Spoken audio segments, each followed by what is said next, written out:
Hello everyone, कैसे हैं आप सब। याद है ना, सुनाती हूँ मज़ेदार जानदार शानदार कहानियाँ, जायकेदार कहानियाँ। और फिलहाल जो कहानी आजकल हम सुन रहे हैं, बड़ी ही दिलचस्प तरह की कहानी है। वो कहानी है एक बहुत ही महान, बहुत ही विद्वान, बहुत ही ज्ञानवान एक ऋषिवर के बारे में।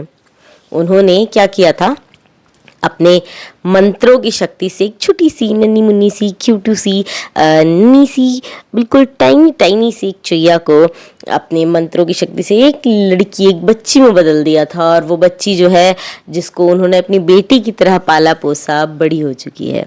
और उनको जो है उस बच्ची की शादी की जो है चिंता होने लगी है। और इसी कड़ी में उन्होंने एक प्रण किया, एक प्रतिज्ञा ली, एक प्रॉमिस किया खुद के साथ कि वो अपनी बच्ची की शादी, अपनी रूपा की शादी जो है सबसे जो शक्तिशाली होगा, सर्वशक्तिमान होगा, उसी से कराएंगे। और इसी खोज में वो जो है सूर्यदेव के पास गए थे। और सूर्यदेव जो है उनकी बात सुनकर उदास हो गए हैं। और उनका कहना है कि वो जो है सर्वशक्तिमान नहीं है।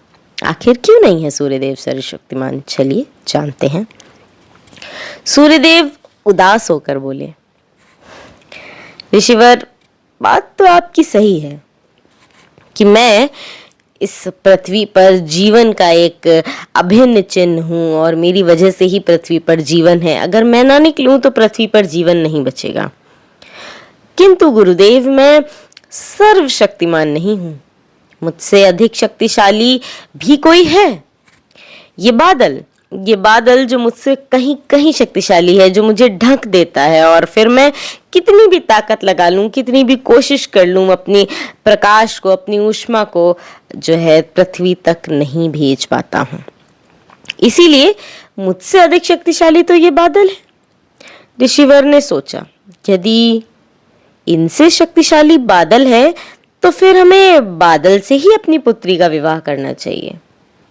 और ऋषिवर निकल पड़े बादल के जाने तरफ और बादल से बात करने के लिए, बादल से अपनी पुत्री के विवाह के प्रस्ताव को उसके सामने रखने के लिए। चलिए देखते हैं, जब ऋषिवर बादल के पास जाते हैं तो बादल इस प्रस्ताव को स्वीकार करता है या नहीं करता। और क्या सच में बादल सर्वशक्तिमान है? अगर है तो शादी होती है या नहीं होती है?